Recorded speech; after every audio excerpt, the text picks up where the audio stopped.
The first thing I noticed when I walked into Salvatore's that morning was the scent, rich espresso mingling with freshly baked bread and something spicy that hung in the air like a warning. My fingers trembled as I tied my apron around my waist, the fabric worn thin from countless washings. 6 months at this upscale Italian restaurant on the edge of downtown, and I still felt like an imposter every time I pushed through those heavy oak doors. "You're late, Emma," Marco, the floor manager, hissed as he passed, clipboard clutched to his chest like a shield.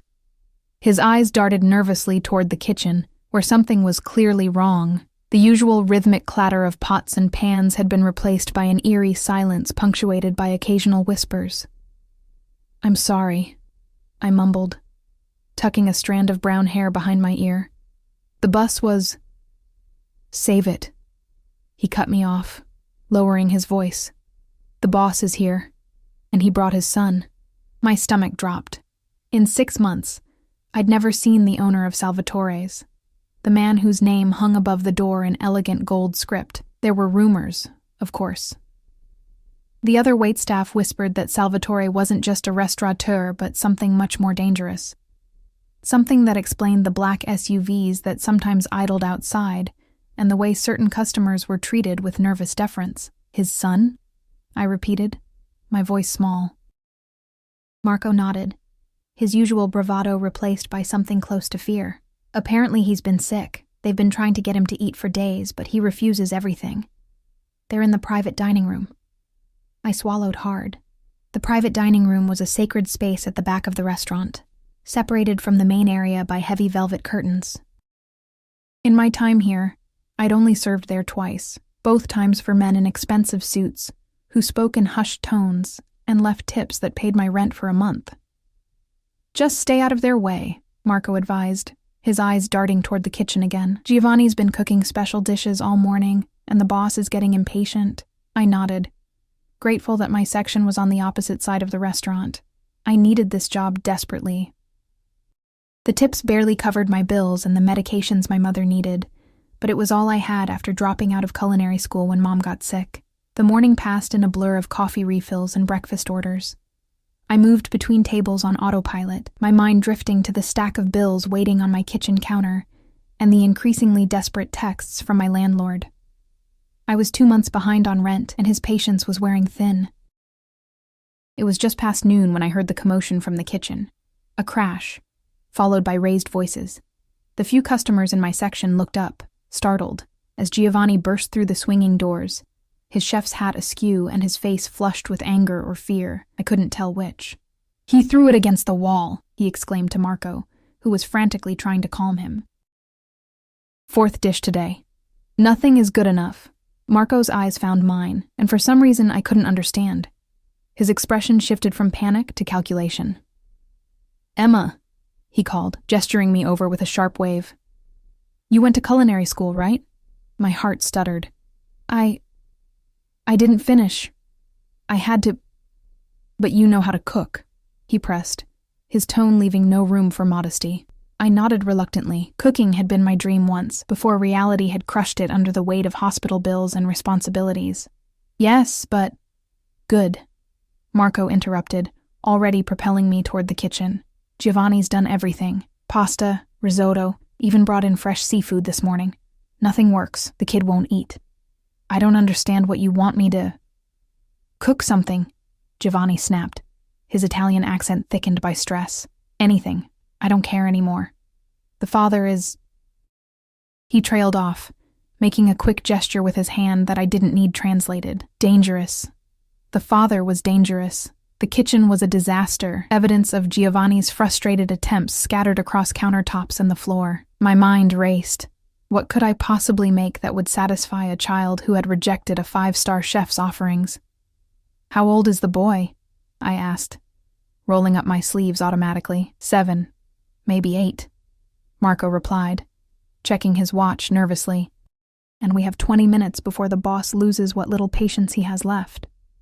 I closed my eyes briefly, memories washing over me, my own childhood, punctuated by rare moments of happiness that always involved my grandmother's kitchen.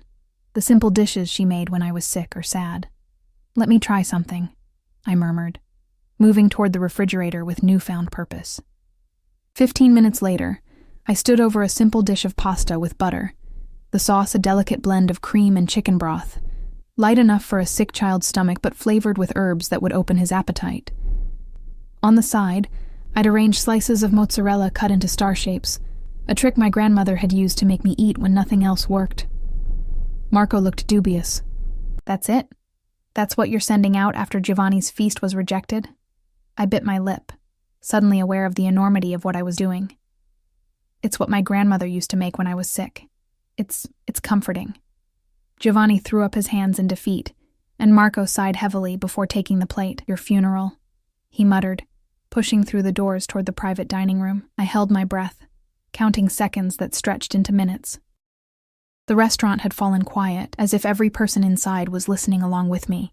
Then, the soft creak of the private dining room door opening. Marco's face appeared, his expression unreadable. He beckoned me with a single finger.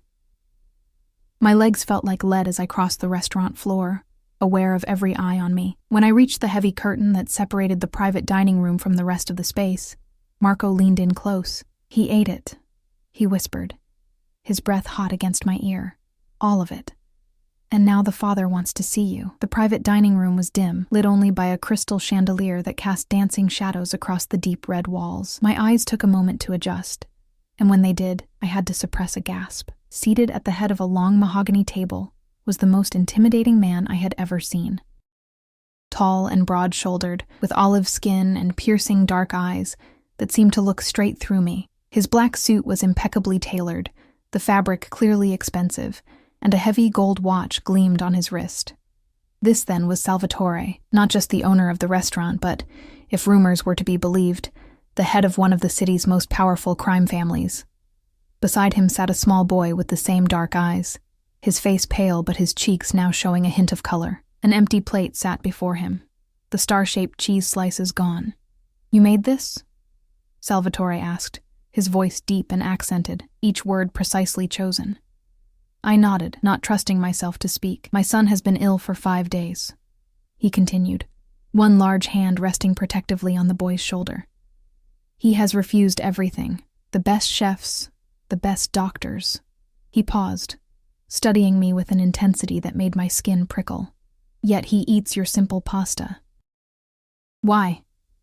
I swallowed hard, gathering my courage. "When I was sick as a child, my grandmother made this for me. It's not about complexity. It's about comfort." Something shifted in his expression. A subtle change I couldn't quite read. He leaned forward slightly. "Your name?" "Emma," I replied, my voice barely above a whisper. "Emma Chen."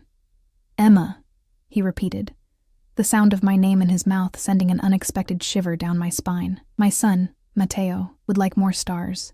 He gestured to the empty plate. Relief flooded through me. Of course, right away. I turned to leave, but his voice stopped me.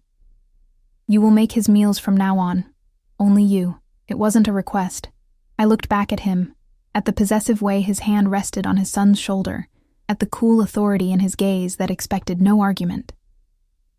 "I'm just a waitress," I said weakly. "I didn't even finish culinary school." A smile curved his lips, though it didn't reach his eyes. "And yet, my son eats your food when he rejects all others. That makes you much more than just a waitress, doesn't it, Emma Chen?" The way he said my full name made it sound like he was memorizing it, cataloging me among his possessions. I felt a chill despite the warmth of the room. "Tomorrow," he continued, "you will come to my home. Matteo needs to regain his strength, and clearly you have something that appeals to him." His gaze traveled over me slowly, assessingly, as if seeing me properly for the first time. "My driver will collect you at 7. I have shifts here," I stammered, searching for any excuse. "And my mother. She's ill.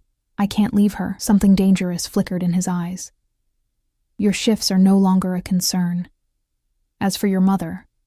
He withdrew a sleek phone from his jacket pocket and spoke rapidly in Italian to someone on the other end, before returning his attention to me. "What is her condition?" The abrupt question caught me off guard. "Multiple sclerosis," I replied automatically. "She needs daily care and medications that insurance barely covers." He nodded once, decisively. This is no longer your concern either. A nurse will attend to her, and all medical expenses will be handled. My head spun with the casual way he rearranged my entire life in the space of seconds. Why would you do that? His smile widened, revealing perfect white teeth that reminded me of a predator. My son has not eaten properly in 5 days, yet he finished your meal and asks for more. This makes you valuable to me, Emma Chen. And I take care of what is valuable to me.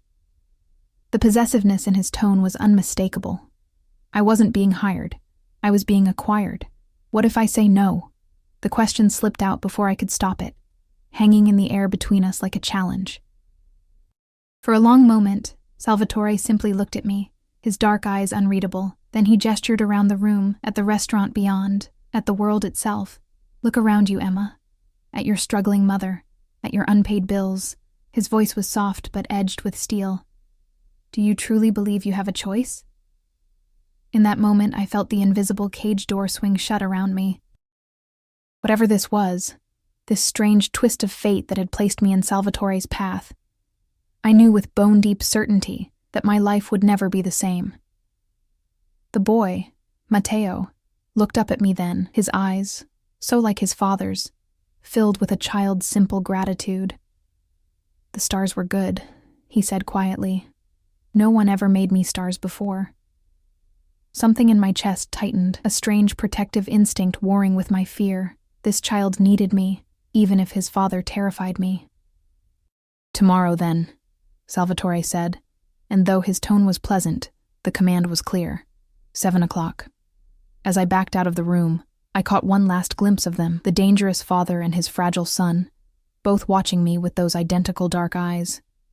One gaze calculating and possessive, the other trusting and hopeful. I had the unsettling feeling that I had just been caught in a trap of my own making, snared by a simple plate of pasta and star-shaped cheese. And there was no way out. That night, I barely slept. My small apartment seemed suddenly claustrophobic, the walls pressing in as I paced the worn carpet, trying to make sense of what had happened. My mother watched me from her adjustable bed in the corner of our living room, her eyes clouded with concern. You're going to wear a hole in the floor, Emma, she said, her voice thin, but still carrying that note of maternal authority I'd known all my life. Tell me what's troubling you. I sank onto the edge of her bed, the springs creaking beneath my weight. How could I explain that I'd somehow caught the attention of a man who was almost certainly a Mafia boss? That he'd arranged for her care with a single phone call, displaying the kind of power that both terrified and, if I was honest with myself, fascinated me. I might have a new job opportunity, I said carefully, taking her fragile hand in mine. Her fingers were twisted by disease, the skin paper thin. As a private cook, for a family. A family, she repeated, her eyes narrowing slightly. Mom had always been perceptive, even as her body betrayed her. What kind of family hires a cook after tasting one meal? I looked away, unable to meet her gaze. The kind that can afford to, I guess. She squeezed my hand with what little strength she had. Emma, look at me. When I did, her expression was serious. You've been carrying the weight of my illness for 3 years now. You gave up your dreams for me. If this job is what you want, take it. But if something feels wrong, a knock at the door interrupted her, making me jump. It was barely 6 a.m. Who could be here at this hour? When I peered through the peephole, I found myself staring at a woman in crisp medical scrubs, her hair pulled back in a severe bun. Behind her stood 2 men in dark suits, their postures alert and watchful. Miss Chen? The woman called through the door. I'm Nurse Winters, Mr. Salvatore sent me to care for your mother. My heart hammered against my ribs. He'd moved this quickly? I glanced back at my mother, who was struggling to sit up straighter. Curiosity etched across her face. With reluctant fingers, I unlocked the door. Nurse Winters swept in with brisk efficiency, followed by the 2 men carrying what looked like medical equipment. We'll need to do an initial assessment, she informed me, already moving toward my mother with a professional smile. And these gentlemen will be installing some upgrades to make Mrs. Chen more comfortable. Upgrades? I echoed weakly. The taller of the 2 men gestured to the boxes they'd brought. Hospital-grade bed, air purifier, monitoring equipment. Boss's orders. And who is this boss? My mother asked, her voice stronger than I'd heard it in months, her gaze sharp as it moved between the strangers invading our home. Before anyone could answer, my phone buzzed with a text from an unknown number. I trust you've met Nurse Winters. She comes highly recommended. The men will also improve your security system. My driver will collect you at 6:30 this evening. Pack for a few days. A few days? I stared at the message, anxiety crawling up my spine.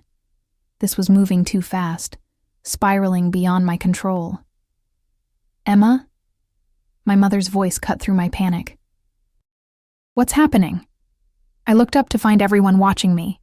The nurse with professional detachment, the men with blank expressions that revealed nothing, and my mother with growing concern. It's going to be okay, I said, hoping I sounded more confident than I felt. These people are going to help you while I start this new job. My mother's eyes narrowed further, but she didn't press me in front of strangers. Instead, she submitted to Nurse Winter's examination with quiet dignity, while the men began unpacking their equipment. I retreated to my tiny bedroom, closing the door behind me.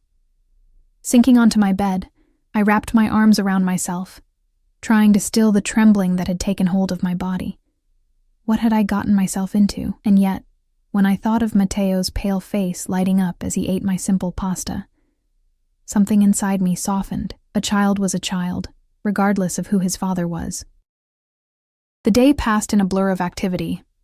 By afternoon, our modest apartment had been transformed. My mother had a state-of-the-art hospital bed, complete with remote controls and pressure-relieving mattress. A sleek monitoring system sat beside it, and Nurse Winters had arranged my mother's medications in a computerized dispenser. New locks had been installed on the doors and windows, and one of the men had mounted a small security camera in our entryway. Mr. Salvatore values security, he explained when he caught me staring at it. Or surveillance, I thought, but didn't say. At precisely 6:30, my phone buzzed again. Car waiting. I'd packed a small bag with shaking hands, unsure what to bring. Clothes for a few days, toiletries, the worn photo of my grandmother that I kept on my nightstand. As I kissed my mother goodbye, her eyes searched mine. Whatever this is, she whispered. Remember who you are, Emma. You are stronger than you think. I wasn't so sure about that, but I nodded, squeezing her hand one last time before heading for the door. The car waiting outside was not the black SUV I'd expected, but a sleek silver Bentley, its windows tinted so dark they appeared almost black. A driver in a crisp suit held the rear door open for me, his expression impassive. Miss Chen, he greeted me with a slight nod. Mr. Salvatore is expecting you. The interior of the car was all soft leather and subtle luxury. As I settled into the back seat, I caught a faint scent of expensive cologne. Sandalwood and something darker, more complex. The same scent I'd noticed clinging to Salvatore's suit the day before. We drove through the city in silence, moving from my working-class neighborhood into areas I rarely visited. Exclusive districts where trees lined wide streets and houses sat back from the road behind ornate gates. Finally, we turned onto a private drive that wound through meticulously landscaped grounds. The house that came into view took my breath away. House wasn't even the right word. It was a mansion, sprawling and elegant, its stone facade illuminated by subtle landscape lighting. Fountains played in formal gardens, the water sparkling in the gathering dusk. We're here, Miss Chen, the driver announced unnecessarily, pulling up to a grand entrance flanked by marble columns. Before I could reach for my bag, the car door opened, and there stood Salvatore himself, tall and imposing in another perfectly tailored suit, his dark eyes assessing me as I stepped out. Emma, he said, my name rolling off his tongue like he was tasting it. Welcome to my home. Up close, he was even more intimidating than I remembered. A thin scar ran along his jaw, visible only when he turned his head just so. His hair, black with threads of silver at the temples, was swept back from a face that might have been handsome, if not for the cold calculation in his eyes. Thank you for arranging care for my mother, I said, finding my voice at last. It wasn't necessary to, it was entirely necessary. He cut me off, taking my bag from the driver with a casual strength that made the gesture more possessive than courteous. Come. Matteo is waiting. He placed a hand at the small of my back to guide me up the steps, his touch firm enough to brook no argument but careful, as if I were something fragile and valuable. I was acutely aware of the heat of his palm through the thin fabric of my blouse, of how small I felt beside him. The entrance hall was a soaring space of marble and crystal, a chandelier the size of my entire apartment hanging overhead. Staff stood at attention as we passed. A butler, several maids, and men who didn't look like household staff at all, but rather like the security personnel who had visited my apartment that morning. Your home is beautiful, I murmured, for lack of anything better to say. Salvatore's lips quirked in what might have been amusement. This is just one of my residences. Perhaps you'll see the others in time. The casual presumption that I would remain in his orbit long enough to visit his other homes sent another chill through me. This wasn't a job offer. It was an acquisition. We passed through several richly appointed rooms, before reaching what appeared to be a residential wing. Salvatore stopped before a door carved with intricate patterns and knocked softly. Matteo, he called, his voice gentler than I'd heard it before. I've brought someone to see you. The door opened to reveal a slight woman in a nurse's uniform, her expression softening when she saw Salvatore. He's had a good day, sir, she reported. His fever is down, and he's been asking about the lady with the stars. Salvatore nodded, dismissing her with a gesture before ushering me into a child's paradise. The room was enormous, one wall entirely glass looking out over illuminated gardens. A custom bed shaped like a race car dominated one corner, surrounded by shelves laden with toys and books. A massive television was mounted on another wall, gaming consoles arranged neatly beneath it. And there, propped up against pillows in the race car bed, was Matteo.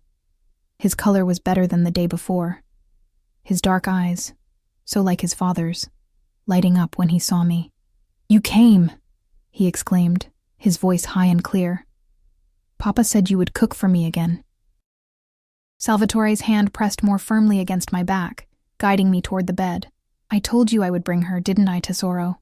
he said, affection evident in his tone. "Emma is going to stay with us for a while, to make sure you eat properly and get strong again." Matteo beamed at me, revealing a missing front tooth that made him look endearingly ordinary, despite his extraordinary surroundings. "Will you make stars again?" I couldn't help but smile back, my fear momentarily forgotten in the face of his childish enthusiasm. "I can make stars, and moons, and whatever shapes you like. I have a special kitchen prepared for you," Salvatore informed me, watching our interaction with those observant eyes that seemed to miss nothing. "Anything you require will be provided." I turned to look at him, suddenly aware of how close he stood, how the scent of his cologne enveloped me. "I don't understand why you've gone to all this trouble. Surely your regular chef could learn to make what Matteo likes." Something dark flashed in his eyes. "My son has rejected food prepared by a dozen chefs. He eats what you make. That makes you irreplaceable." The word hung between us, heavy with implication. Irreplaceable. Valuable. His. "Emma will make dinner now, yes, Papa?" Matteo asked, oblivious to the tension crackling in the air between his father and me. Salvatore's expression softened as he looked at his son. "Yes, she will, and then perhaps she can read you a story before bed." His gaze shifted back to me, a statement rather than a question. I nodded, not seeing any choice but to agree. I'd like that. His smile was satisfied, like a man who has acquired something he's long desired. "Perfect. I'll show you to your kitchen, and then to your rooms. You'll find I've had some suitable clothes delivered for you. The ones you brought are—" His eyes swept over my simple jeans and sweater, his distaste evident. "Inadequate for your new position." My cheeks burned with embarrassment and a flicker of anger. "My clothes are perfectly functional for cooking," I protested. "You are no longer merely a cook, Emma," Salvatore replied, his tone making it clear the matter was not open for discussion. "You are a member of my household now. You will dress accordingly." Before I could respond, Matteo piped up. "Can she make chicken stars tonight, Papa?" Salvatore's expression changed again, the hard edges softening when he looked at his son. "Whatever you want, tesoro. Emma is here to make you happy." I looked between them, the powerful father and the adoring son, and felt the weight of expectation settling over me. Whatever was happening here went beyond a simple job. Salvatore had decided I was valuable, and now I belonged to him in some way I didn't fully understand yet. As if reading my thoughts, he leaned closer, his breath warm against my ear as he whispered, "Don't look so frightened, Emma. I take excellent care of what belongs to me. You'll want for nothing here." A shiver ran down my spine, not entirely from fear. There was something mesmerizing about him, about the absolute certainty with which he moved through the world, bending it to his will. "I don't belong to anyone," I whispered back, summoning what little courage I possessed. His smile was slow and knowing. "We'll see." As he guided me out of Matteo's room toward the kitchen he'd prepared for me, his hand never left the small of my back, a constant reminder of his presence, his control, his claim. And despite everything, the fear, the confusion, the sense of being trapped, I couldn't deny the strange thrill that ran through me at his touch, at the dark promise in his eyes when he looked at me. I was falling into something dangerous, something I didn't understand.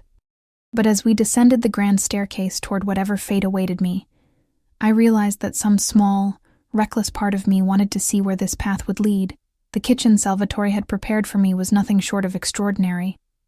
Gleaming stainless steel appliances, marble countertops, and copper pots hanging from a rack overhead. It was the kind of space I had dreamed about during my brief time in culinary school. A far cry from the cramped corner of my apartment where I'd cooked simple meals for my mother and myself. Or even the chaotic professional kitchen at Salvatore's restaurant. "Is it to your satisfaction?" Salvatore asked, watching me as I ran my fingers along the cool marble surface. It's beautiful," I admitted, unable to hide my awe. He nodded, pleased with my reaction. "The refrigerator and pantry are fully stocked. If you require anything specific, provide a list to Maria." He gestured to a petite woman who had materialized silently in the doorway. "She oversees the household staff." Maria gave me a tight smile that didn't reach her eyes. "A pleasure, Miss Chen." The way she looked at me, a mixture of curiosity and wariness, made me wonder what exactly Salvatore had told his staff about me. Before I could ponder this further, Salvatore continued, "You'll prepare Matteo's meals here, but you will dine with us. I wish to observe what my son eats, and I prefer to keep family meals intimate." The way he said, "family," sent another ripple of unease through me. I wasn't family. I was an employee, wasn't I? "Of course," I replied, focusing on the task at hand to calm my nerves. "For tonight, I should probably keep it simple since Matteo's still recovering. Chicken broth with tiny star-shaped pasta, and perhaps some lightly poached white meat chicken cut into stars as he requested." Salvatore watched me with those penetrating eyes, as if cataloging my every movement, my every expression. "You understand children." It wasn't a question, but I answered anyway. "I helped raise my cousins before." I trailed off, the memory of my previous life suddenly sharp and painful. "Before your mother fell ill," he finished for me, and I wondered how much he already knew about me. "You sacrificed your education to care for her." I turned away, uncomfortable with his scrutiny. "She would have done the same for me." "Loyalty," he murmured, the word heavy with meaning. "A rare and valuable quality." I busied myself examining the contents of the refrigerator, which was stocked with premium ingredients. Organic vegetables, imported cheeses, meats from butchers whose names I recognized from the pages of gourmet magazines I used to flip through wistfully. "I'll leave you to your work," Salvatore said after a moment. "Maria will show you to your rooms afterward."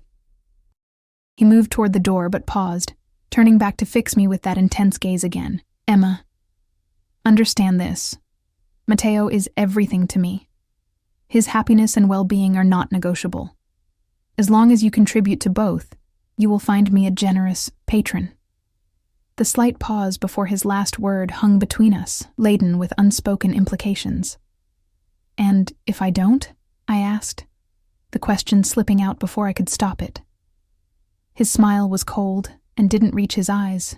"Let's ensure that question remains theoretical, shall we?" With that, he was gone, leaving me alone in the cavernous kitchen with my racing thoughts. I threw myself into cooking, finding solace in the familiar motions of chopping, stirring, and seasoning.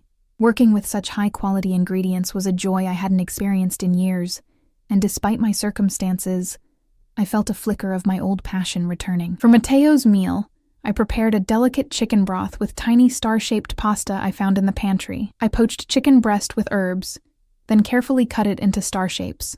On the side, I arranged sliced cucumbers into crescent moons and carved apple slices into more stars.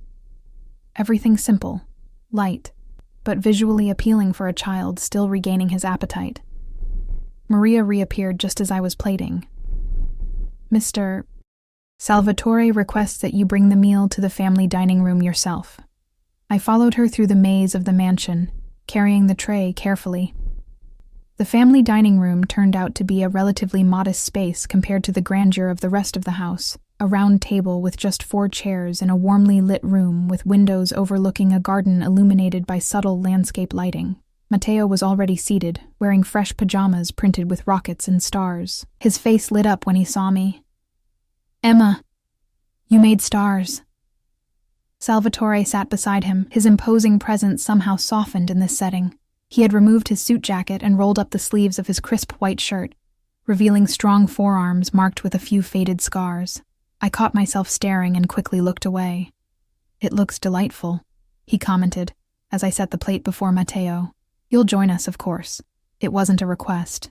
I slid into the chair opposite him, acutely aware of his eyes on me as Matteo eagerly dug into his meal. "This is even better than yesterday," the boy declared, devouring a chicken star with enthusiasm that made me smile despite my nerves. "I'm glad you like it," I said softly. "Tell me, Emma," Salvatore began, pouring deep red wine into a glass and pushing it toward me. "Where did you learn to cook?" I accepted the wine with hesitant fingers, taking a small sip to steady myself. It was richer and more complex than any I'd tasted before, probably worth more than what I used to make in a week at the restaurant. "My grandmother," I answered, the memory warming me from within. She was from Taiwan originally. She believed food was love made visible. "A wise woman," Salvatore murmured, his own glass raised slightly as if in tribute. "And your father?" The abrupt change of subject caught me off guard. "He left when I was young. I barely remember him." Something flashed in Salvatore's eyes. Anger, perhaps, though not directed at me. A man who abandons his family has no honor. The conviction in his voice was absolute, and I glimpsed a core principle that seemed to govern his life: family above all. "Mama left too," Matteo said suddenly, his small voice piercing the tension. "She didn't want me." My heart clenched at the matter-of-fact way he said it, at the shadow of pain that crossed his young face. Salvatore's hand covered his son's immediately, protective and fierce. "Your mother was not worthy of you, Tesoro. Her loss is immeasurable." I watched their interaction, understanding dawning, a single father, fiercely protective of his motherless son. It didn't excuse what Salvatore was, whatever criminal enterprises he controlled, but it humanized him in a way that was both comforting and unsettling. "Do you have children, Emma?" Salvatore asked, his attention returning to me. I shook my head. "No, I've been too focused on my mother and work." "You would make an excellent mother," he observed, his gaze assessing me in that way that made me feel transparent. Patient, nurturing, creative. Heat rose to my cheeks at the unexpected compliment and the implications behind it. "Thank you," I managed, taking another sip of wine to hide my confusion. The rest of the meal passed in similar fashion, Salvatore asking questions that peeled back layers of my life while revealing little about himself, Matteo chattering happily between bites, and me growing increasingly aware of the strange intimacy developing between the three of us. By the time Matteo had finished his meal and was struggling to keep his eyes open, I felt both drained and oddly exhilarated, as if I'd passed some sort of test without knowing the criteria. "I promised to read him a story," I reminded Salvatore, noticing Matteo's drooping eyelids. "So you did." He stood, lifting his son into his arms with gentle strength. "Come." I followed them back to Matteo's room, where Salvatore tucked the boy into his race car bed, with a tenderness that contrasted sharply with the controlled power he exuded in every other setting. He pressed a kiss to his son's forehead, murmuring something in Italian that sounded like a blessing or a prayer. Then he straightened and turned to me. I have matters to attend to. Read to him until he sleeps, then Maria will show you to your rooms." After he left, I settled beside Mateo's bed with a book he eagerly pulled from his nightstand, a story about a young astronaut exploring distant stars. As I read, his eyelids grew heavier until he finally drifted off, one small hand clutching the edge of my sleeve. I gently extracted myself and turned to find Maria waiting silently in the doorway. "This way, Miss Chen," she said, leading me through another wing of the sprawling mansion. The rooms Salvatore had mentioned turned out to be a luxurious suite larger than my entire apartment. A sitting room with elegant furnishings opened onto a bedroom dominated by a 4-poster bed draped with fine linens. A marble bathroom featured a soaking tub and shower with more settings than I knew what to do with. Floor-to-ceiling windows offered views of moonlit gardens, and in the distance, the glittering lights of the city. "Your belongings have been unpacked," Maria informed me, gesturing to a walk-in closet. "Mr. Salvatore has provided additional items he thought you might require." Curious, I opened the closet door and gasped. Hanging in neat rows were garments I could never have afforded. Dresses, blouses, pants, all in my size but made of fabrics that felt like liquid between my fingers. Designer labels I recognized from magazines, shoes arranged on illuminated shelves. "There must be some mistake," I stammered. "I'm just here to cook for Matteo." Maria's expression remained impassive. "Mr. Salvatore was quite specific about your accommodations and wardrobe. The items in the blue section are for cooking and casual wear. The black section is for evenings. The red..." Her eyes flickered briefly. "The red section is for special occasions." I glanced at the red section and felt heat rise to my face at the sight of silken garments that seemed designed for seduction rather than practicality. "If you require anything else, use this," Maria continued, handing me a sleek smartphone. "It's programmed with necessary contacts and has security features Mr. Salvatore insists upon for all household members." Household members, not staff, not employees. The distinction wasn't lost on me. "Mr. Salvatore wishes to see you in his study before you retire," she added, moving toward the door. 15 minutes. I'll return to escort you." Alone in the opulent suite, I sank onto the edge of the bed, trying to process the whirlwind of the past 24 hours. I'd gone from struggling waitress to... what, exactly? Private chef? That didn't explain the luxurious accommodations, the expensive clothes, the way Salvatore looked at me with that possessive intensity. The phone in my hand buzzed with a message. "Your mother is comfortable and sleeping peacefully. Medications administered on schedule. Will update again in morning." Nurse Winters attached was a photo of my mother, looking indeed peaceful in her new bed, surrounded by equipment that would monitor her condition through the night. Another reminder of the power Salvatore wielded and the golden cage he was constructing around me. 15 minutes later, I'd changed into one of the casual outfits from the closet, a simple but elegantly cut blouse and pants that fit me perfectly, raising more questions about how Salvatore had obtained my measurements. I followed Maria through the quiet mansion, our footsteps muffled by thick carpets. She knocked on a heavy wooden door, then left me standing there alone when a deep voice called, "Enter." Salvatore's study was exactly what I would have expected. Dark wood paneling, leather-bound books lining the walls, a massive desk that emphasized the power of the man seated behind it. A fire crackled in a stone fireplace, casting dancing shadows across the room. "Emma," he greeted me, rising as I entered. He had changed as well, into a black cashmere sweater that softened his appearance without diminishing his authority. "Come, sit. Would you like a drink?" I shook my head, already feeling off balance without adding alcohol to the mix. "No, thank you." He gestured to a leather armchair across from his own beside the fire, and I perched on its edge, unable to relax fully in his presence. "Matteo is asleep?" he asked, settling into his own chair with casual grace. "Yes." He barely made it through half the story. Salvatore nodded, satisfaction evident in his expression. "He ate well, thanks to you." "More than he has in a week. I'm glad I could help," I said carefully. "But I still don't understand why you've gone to all this trouble. The clothes, the suite, my mother's care. It seems excessive for a cook." His dark eyes studied me over the rim of his crystal tumbler. "You are not a cook, Emma. You are the person who brought my son back from the brink when doctors and specialists failed." He set down his glass, leaning forward slightly. "Do you know what it's like to watch your child refuse food day after day? To see him wasting away and be powerless to stop it?"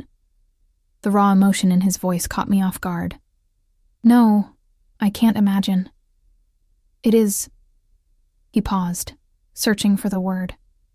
"Terrifying, even for a man like me, who has faced many dangers without flinching. A man like me." The understated acknowledgement of what he was hung in the air between us. "You've researched me, I assume," he continued, his tone matter of fact. "Or at least heard rumors." I swallowed hard, wondering how honest I should be. "People at the restaurant whispered that you were connected, powerful beyond just owning restaurants." A smile played at the corners of his mouth. "A diplomatic way of putting it." He leaned back in his chair, regarding me with those penetrating eyes. "I control certain interests in this city. Business, real estate, entertainment. Some of these interests operate outside conventional legal frameworks." The casual admission should have terrified me, but instead, I found myself appreciating his directness. "Why are you telling me this?" I asked. "Because I want you to understand your position clearly." He steepled his fingers, his expression serious. "You have a unique ability to reach my son in a way no one else has managed since his mother abandoned us 3 years ago. That makes you invaluable to me, Emma. Not as an employee, but as an essential part of my household, of my family's well-being." The weight of his words settled over me. This wasn't a job offer.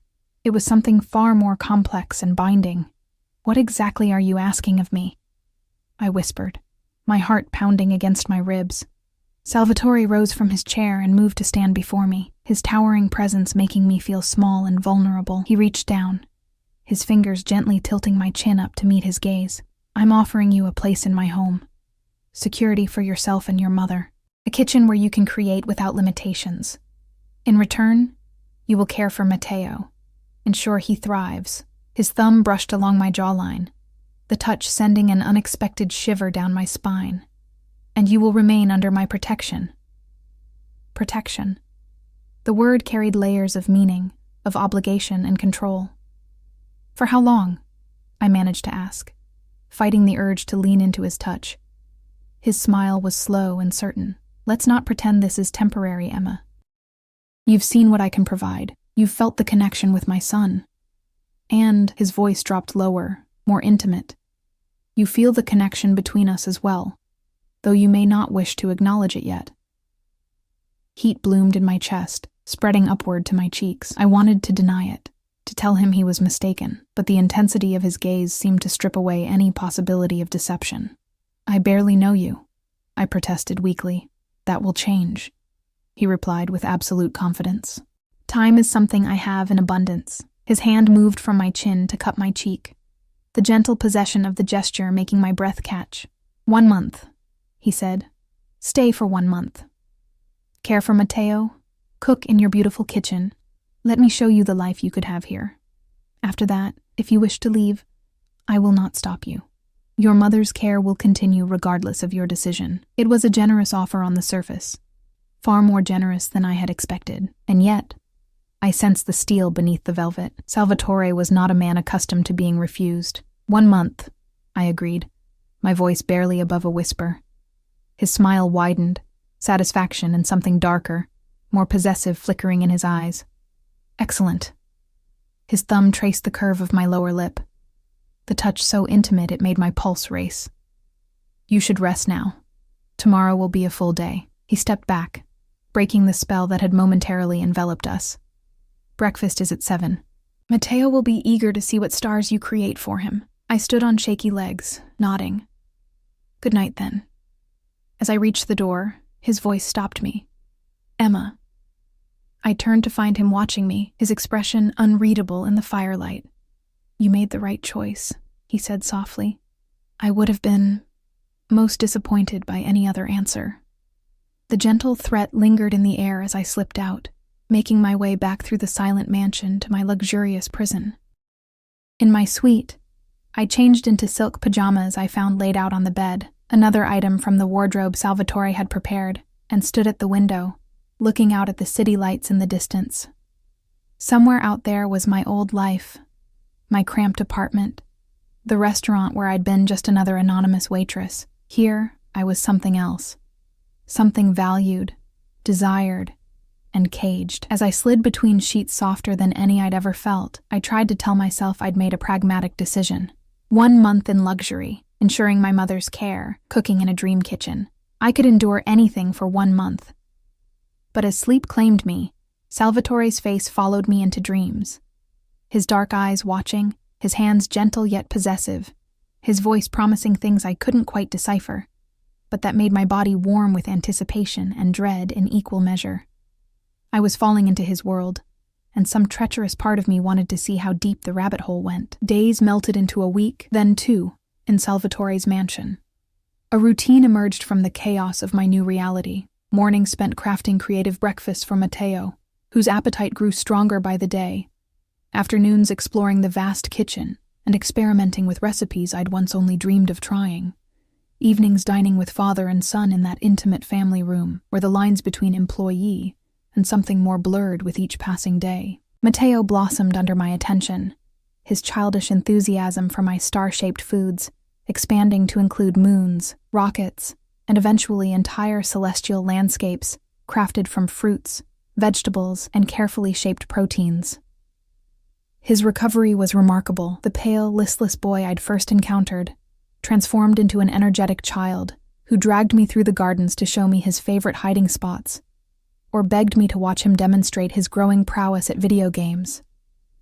"You've given him back his joy," Salvatore commented one evening as we watched Matteo race a remote-controlled car across the marble floors of the grand entrance hall, his laughter echoing off the high ceilings. I had forgotten what it sounded like. I glanced at him, caught off guard by the emotion in his voice. In these unguarded moments, when his attention was fixed on his son, I glimpsed the man beneath the menacing exterior, a father who would move heaven and earth for his child. "He's a wonderful boy," I replied softly. "Smart, curious, kind. You've raised him well." Salvatore's expression tightened slightly.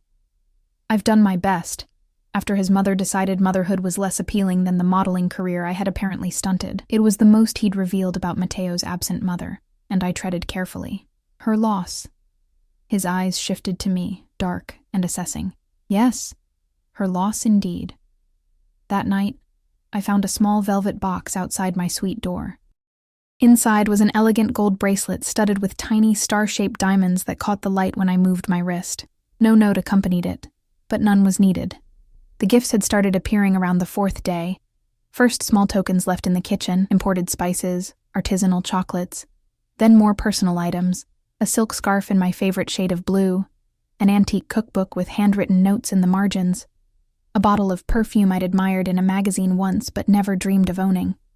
I knew I should refuse them, return each one with a firm reminder that I was here only to cook for Matteo. But each gift was so perfectly chosen, so aligned with my tastes and desires, that I couldn't help but wonder how much effort Salvatore was putting into understanding me. And then, there were the moments when our paths crossed in the mansion's corridors, his hand brushing mine as he passed me a glass of wine at dinner, his body close behind me as he reached past to open a door, his eyes lingering when he thought I wasn't looking. Each encounter charged with an electricity that both frightened and thrilled me. "You've cast quite a spell on the boss," Maria commented one morning as she helped me locate a particular spice in the massive pantry. Her tone was carefully neutral, but her eyes were sharp with curiosity. "I'm just doing my job," I replied, busying myself with examining a jar of saffron threads to avoid her gaze. She made a soft sound, something between a laugh and a snort. "In the 15 years I've worked for Mr. Salvatore, I've never seen him personally select a woman's wardrobe or give her the East Wing suite." She paused, then added more quietly, "or look at someone the way he looks at you." Heat rose to my cheeks. "You're mistaken." "I don't think so." Maria closed the pantry door, fixing me with a serious gaze. "Be careful, Miss Chen. Mr. Salvatore is complicated. When he wants something, he gets it, and he's decided he wants you. Before I could respond, she was gone, leaving me with the unsettling confirmation of what I'd suspected but tried to deny. That evening, as I was finishing preparations for dinner, my phone buzzed with a message from Salvatore. Wear something from the red section tonight. Matteo will dine with Maria. We have matters to discuss. S. My pulse quickened. The red section of my wardrobe, the clothes Maria had described as for special occasions, had remained untouched since my arrival. I'd peek at them occasionally, running my fingers over silks and laces in deep crimson shades, but had never found the courage, or reason, to wear them. In my suite, I stood before the open closet, examining my options with trembling hands. I finally selected the most modest of the collection, a deep burgundy wrap dress with a neckline that hinted rather than revealed, the fabric clinging just enough to suggest curves without being overtly provocative. When I entered the smaller dining room, I found it transformed.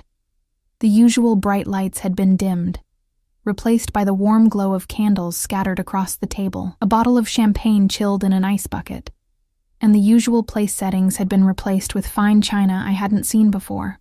Salvatore rose as I entered, his eyes traveling slowly from my face down the length of my body and back again. He had exchanged his usual suit for a black shirt open at the collar and tailored pants that emphasized his powerful build. "You look beautiful," he said simply, coming around the table to pull out my chair.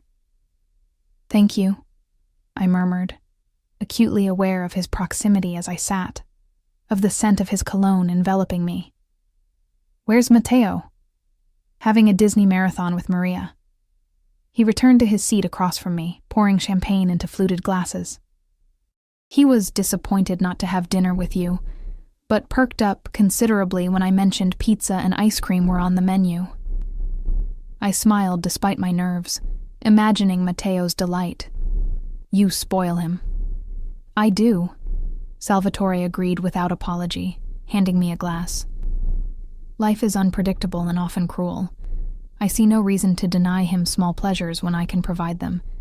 His words carried an undercurrent I couldn't quite decipher, a shadow of something that hinted at experiences that had shaped his worldview. "To new beginnings," he said, raising his glass in a toast. I hesitated only briefly before touching my glass to his. New beginnings. The meal that followed was exquisite. Dishes I hadn't prepared, presumably from the chef who managed Salvatore's formal entertaining. We ate and talked, the conversation flowing more easily than I would have expected, ranging from food to art to travel. Salvatore revealed glimpses of a cultured intellect behind his intimidating exterior, describing trips to galleries in Florence and theaters in Vienna with genuine passion. It was almost possible to forget who he was, what he did, in these moments where he was simply a man sharing his interests and experiences. "You're surprised," he observed, reading my expression with that uncanny perception. "That I can appreciate Caravaggio and discuss Puccini." I blushed, caught out. "I'm sorry, I didn't mean—" He waved away my apology. "Most people have a one-dimensional view of men in my position. They expect a crude, uneducated thug who solves problems with violence and thinks only of money and power." "And that's not you?" I dared to ask. His smile was enigmatic. "Violence is a tool, not a preference. Money is necessary, but ultimately meaningless beyond what it provides. Power?" He paused, swirling the wine in his glass thoughtfully. "Power is essential, but not for its own sake. For protection, for creating a safe world for those I care about. For Matteo," I suggested. "For Matteo," he agreed. "And for others under my protection." The way he looked at me made it clear I was included in that category now.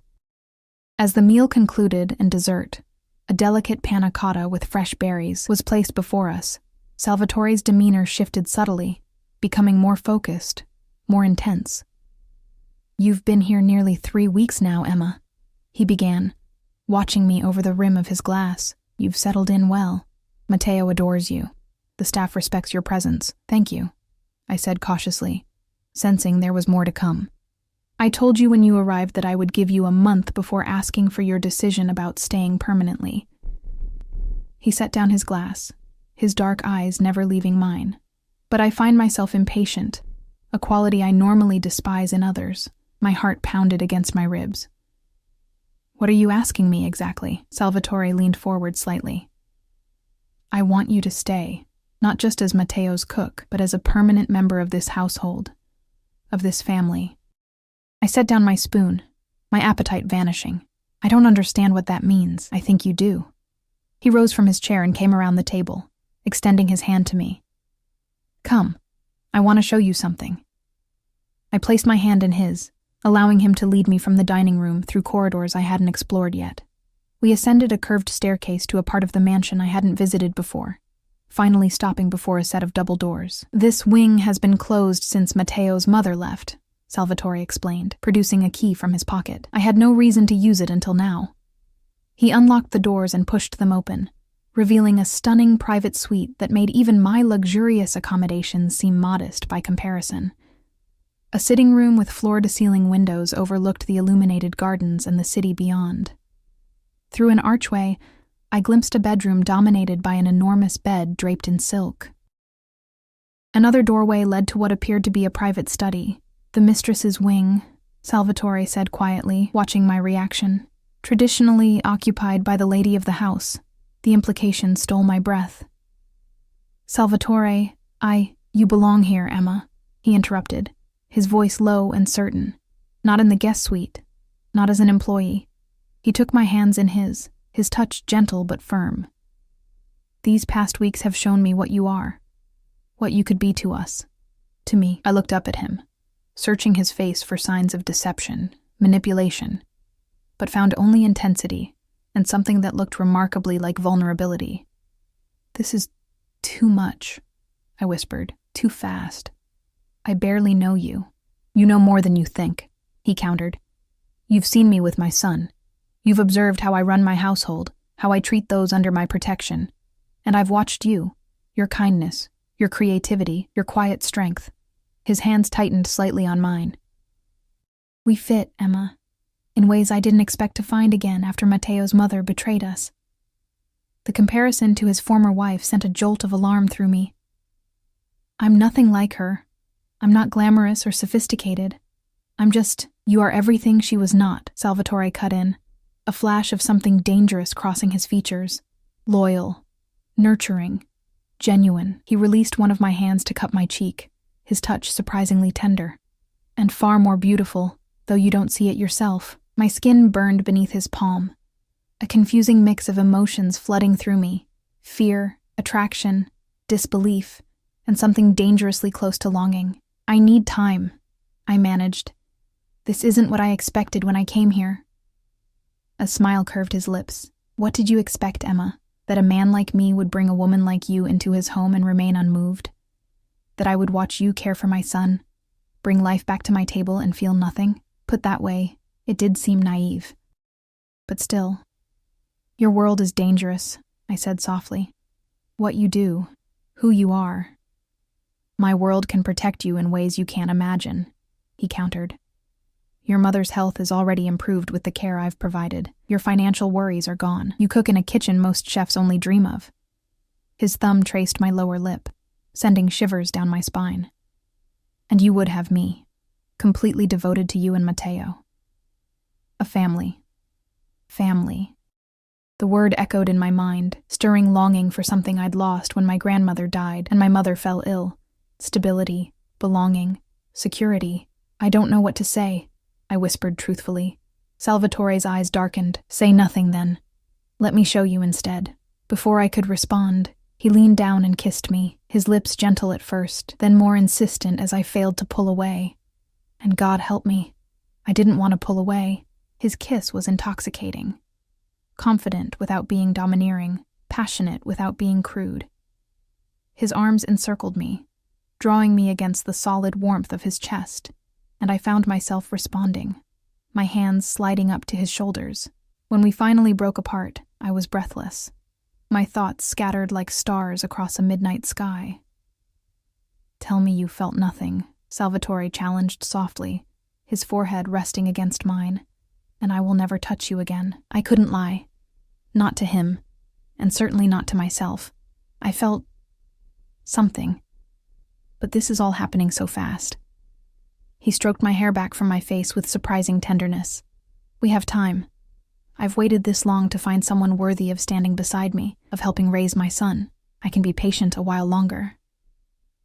The way he looked at me, as if I were precious, irreplaceable, made my heart ache with a confused longing. No one had ever looked at me that way before.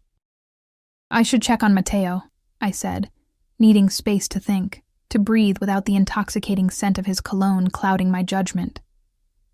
Salvatore nodded, releasing me reluctantly. Of course. He brushed a final kiss against my temple. Think about what I've said, Emma, about what I'm offering. Not just luxury, but belonging, protection, family. As I moved toward the door, he added, and Emma, when I turned back, his expression was serious, almost vulnerable. I don't make such offers lightly, or often. I nodded, understanding the significance of what had just transpired. This powerful, dangerous man had just laid his heart bare, at least as much as someone like him could, and despite everything, the speed, the circumstances, my lingering doubts about his world, part of me wanted to accept. That night, I lay awake in my luxurious bed, my fingers absently tracing the star-shaped diamonds on the bracelet he'd given me. Through my window, I could see the city lights twinkling in the distance like a galaxy just out of reach. My old life seemed impossibly far away now, fading like a dream upon waking. My phone buzzed with the nightly update from Nurse Winters. Your mother had a good day. The new treatment Dr. Morris prescribed is showing positive results. She asked about you. I told her you were doing well in your new position. Attached was a photo of my mother sitting up in her bed, color in her cheeks I hadn't seen in months, a book open on her lap. She looked better than she had in years. Another message followed almost immediately, this one from Salvatore. Sleep well, Emma. I find myself counting the hours until breakfast. Such a simple message, yet it sent warmth spreading through my chest. Was this what it felt like to be wanted? Not just desired, but truly valued? I closed my eyes, remembering the feel of his lips on mine, the strength in his arms as he held me, the way he looked at me as if I were the answer to a question he'd been asking his entire life. 1 week remained of my promised month. 1 week to decide if I would step fully into Salvatore's world, with all its danger and luxury and intensity. 1 week to determine if what I felt in his presence was real, or merely the product of circumstances and his overwhelming charisma.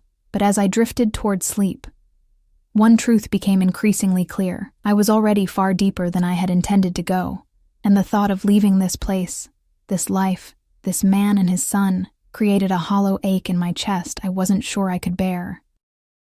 The final days of my promised month unfolded like scenes from a dream I wasn't entirely sure I wanted to wake from. Matteo's health had fully returned, his appetite robust, his energy boundless. Each morning he bounded into the kitchen while I prepared breakfast, eager to see what shapes I'd created for him, his delight in the simplest things infectious. Emma, will you stay forever? He asked one afternoon as we sat in the garden, watching butterflies flit between late-blooming flowers. The autumn air carried a crisp edge, but the sun was warm on our faces. I looked down at his hopeful expression, at those dark eyes so like his father's, and felt my heart constrict. Would you like me to stay? He nodded emphatically. Papa smiles now. He didn't smile before you came. Such a simple observation, yet it carried the weight of truth. Salvatore had changed in subtle ways since my arrival, the hard edges of his demeanor softening when we were together, moments of genuine warmth breaking through his controlled exterior. After our kiss in the mistress's wing, he had been true to his word, giving me space to think. But his presence was a constant, magnetic force. His hand at the small of my back as we walked through the gardens, his eyes finding mine across rooms, the brush of his fingers against mine when he passed me a glass or a book. Each touch deliberate, each glance a question I wasn't yet ready to answer. On the evening of my 25th day in the mansion, as I was putting the finishing touches on a dessert for our dinner, my phone rang. I froze when I saw the caller ID, Nurse Winters. Hello? I answered, anxiety immediately clutching at my throat. Miss Chen, please don't be alarmed, she began, her professional tone tinged with urgency. Your mother has experienced some difficulty breathing. We've stabilized her, but Dr. Morris believes she should be evaluated at the hospital as a precaution. The whisk I'd been holding clattered to the counter. I'll come right away. Which hospital? St. Vincent's. We're en route now in the medical transport, mister. Salvatore arranged for emergencies. Of course he would have thought of that. The man who left nothing to chance, who prepared for every contingency. I ended the call just as Salvatore appeared in the doorway of the kitchen. Concern etched across his features. What's happened? My mother, I explained, already untying my apron with trembling fingers. She's being taken to St. Vincent's. I need to go to her. Without hesitation, he pulled out his phone. Antonio will bring the car around. I'll come with you. You don't have to. I do, he interrupted firmly. You're upset. You shouldn't be alone. Before I could protest further, he was guiding me through the mansion, his arm around my shoulders providing a steadiness I desperately needed. Within minutes, we were in the back of his sleek Bentley, speeding toward the city with a driver who seemed to know exactly which traffic laws could be bent in service to his employer's wishes. Salvatore held my hand throughout the journey, his thumb stroking soothing patterns across my skin. He didn't offer empty reassurances or platitudes, just the solid comfort of his presence. At the hospital, doors opened for him. Staff jumped to attention, and we were escorted to a private waiting area while my mother was being examined. I paced the small room, anxiety making it impossible to sit still. What if she's worse? What if the treatments haven't helped as much as we thought? What if... Salvatore caught me mid-pace, his hands gentle but firm on my shoulders. Emma, look at me. I raised my eyes to his, finding an unexpected softness there. Your mother is receiving the best care possible. Dr. Morris is the top specialist in the country for MS. If there is anything to be done, it will be done. I promise you this. The certainty in his voice calmed something in me, reminding me that I was no longer alone in caring for my mother, in carrying the burden of her illness. Thank you, I whispered, leaning into him almost unconsciously. His arms encircled me, strong and protective, and I allowed myself to draw comfort from his embrace. We remained that way until a doctor entered, a distinguished man with silver hair and a kind face who introduced himself as Dr. Morris. I straightened immediately, bracing for bad news. Miss Chen, he began, his tone reassuringly calm. Your mother experienced what we call a pseudo-exacerbation, temporary worsening of symptoms triggered by a slight fever from a minor infection. We've started antibiotics and her breathing has already improved. Relief washed over me in a dizzying wave.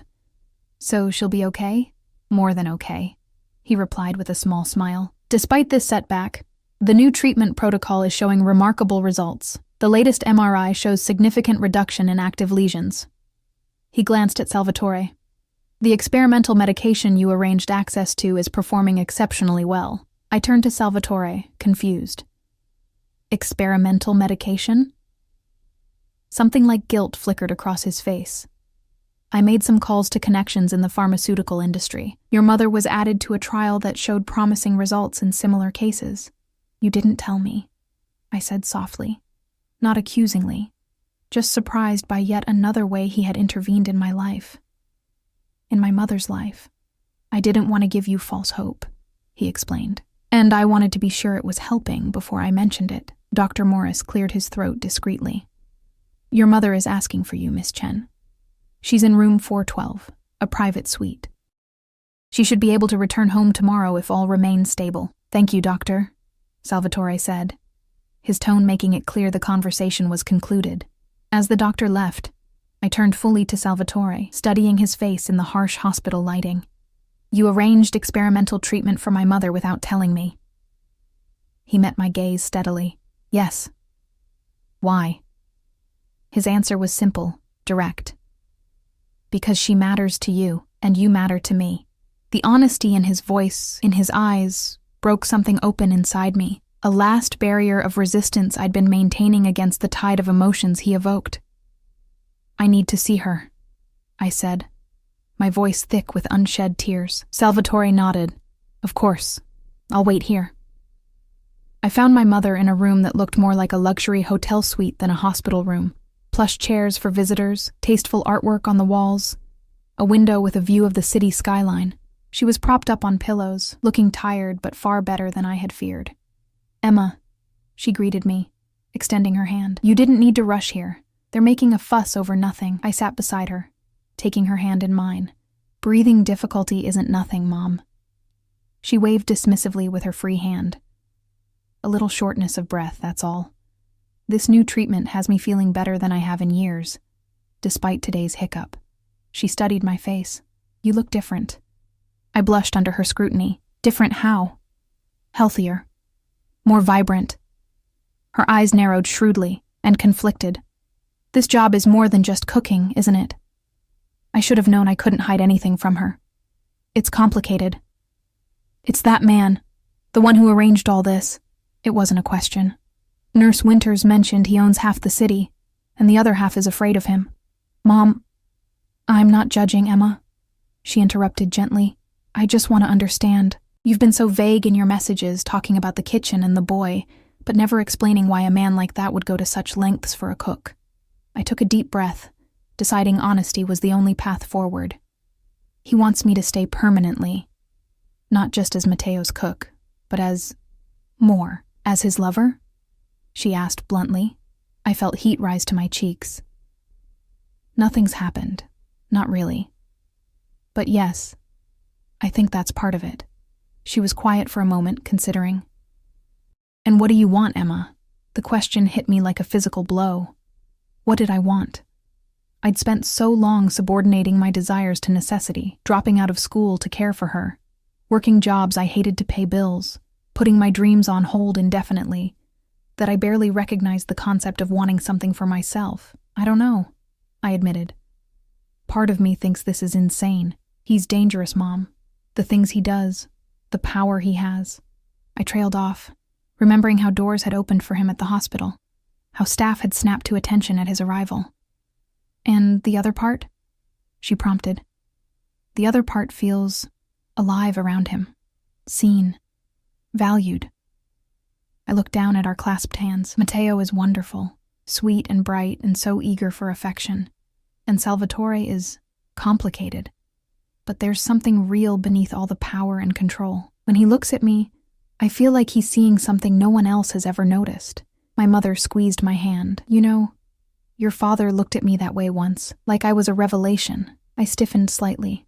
She rarely spoke of my father, the man who had walked out when I was too young to form lasting memories of him. "Before he left, you mean?" I said quietly. She smiled sadly. "Yes, before that." Love doesn't always last, Emma. But that doesn't mean it isn't real while it exists. Are you saying I should accept? Move into a Mafia boss's mansion and become what? His mistress? His wife? I'm saying you should listen to your heart for once, instead of your sense of obligation or practicality. She reached up to touch my cheek. "You've sacrificed so much for me. Maybe it's time you chose something for yourself, even if it's complicated, even if it's dangerous." I leaned into her touch, tears threatening. "What if I make the wrong choice? Then you'll deal with the consequences, just as you've always done." Her voice grew softer. "But Emma, watching you deny yourself happiness year after year has been its own kind of pain for me. This man, whatever else he may be, makes you feel something. I can see it in your eyes." Before I could respond, a soft knock at the door announced a nurse with medication. I kissed my mother's forehead, promising to return the next day when she would be discharged. In the waiting room, I found Salvatore standing at the window, his powerful silhouette outlined against the city lights. He turned as I entered, his expression questioning. "She's doing better," I assured him. "Thank you for everything." He nodded, studying my face. "You've been crying." I touched my cheek, surprised to find it damp. "Just emotional, I guess." Salvatore moved closer, his hand reaching up to brush away a tear I'd missed. "Let me take you home." Home. The word resonated strangely. Not my apartment, but his mansion. When had I started thinking of it as home?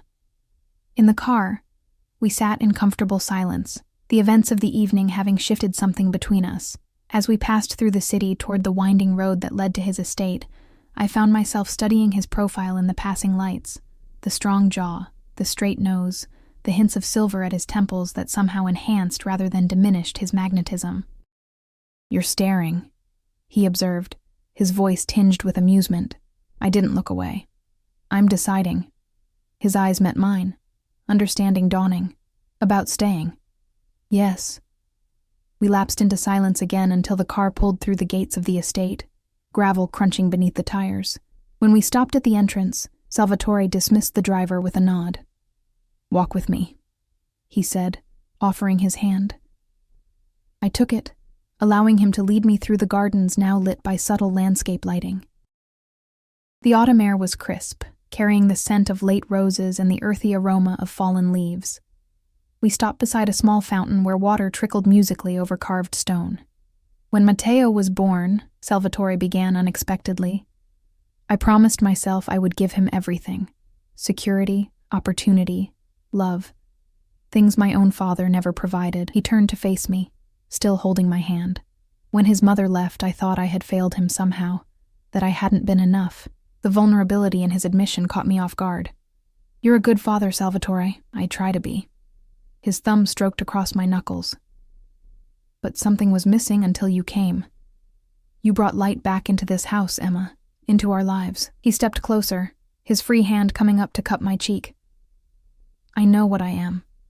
The things I've done. The world I inhabit. I wouldn't ask you to enter it blindly." "I know enough," I whispered.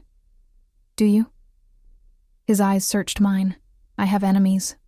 My business is often dangerous. The protection I offer comes with its own price. A cage, even a golden one, is still a cage," I said softly. He nodded, a sad smile touching his lips. "Yes, but every choice in life carries constraints, Emma. Your devotion to your mother has been its own kind of cage, has it not? Poverty, its own prison?" I couldn't deny the truth of his words. "I'm offering you a different kind of life," he continued. "One with luxury, yes, with protection and privilege, but also with challenges uniquely its own." His gaze intensified. "I'm offering you a family, myself, Matteo. A place where you belong completely." I thought of my mother's words, of the way Matteo's face lit up when I entered a room, of the dreams I'd abandoned and the new ones that had begun to form in this strange, unexpected chapter of my life. "If I stay," I began carefully, "I need to know it's real, not just gratitude because I helped your son, or fascination that will fade once the novelty wears off." Salvatore's expression softened with something that looked remarkably like tenderness. "Emma Chen, I have commanded respect, inspired fear, and purchased loyalty throughout my life. But in you, I've found something I cannot demand or buy: genuine care for my son, understanding of the man beneath the power, and a spirit that both challenges and complements my own." He lifted my hand to his lips, pressing a kiss against my palm that sent warmth cascading through me. "Is that real enough for you?" In that moment, standing in the moonlight with this dangerous, compelling man, I made my choice. I stepped forward, closing the distance between us, and raised my face to his. "Yes," I whispered against his lips. "It's real enough." His kiss was possessive yet tender, claiming yet giving.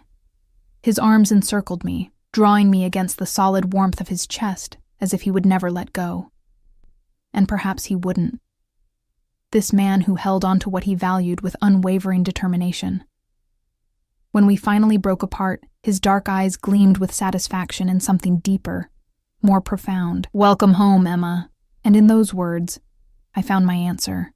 Home wasn't a place, not my childhood house with my grandmother's kitchen, not the apartment I'd shared with my mother, not even this palatial estate with its gardens and fountains. Home was where you were seen, valued, and chosen, where you belonged. In Salvatore's arms, with Matteo's future stretching before us, I had found mine.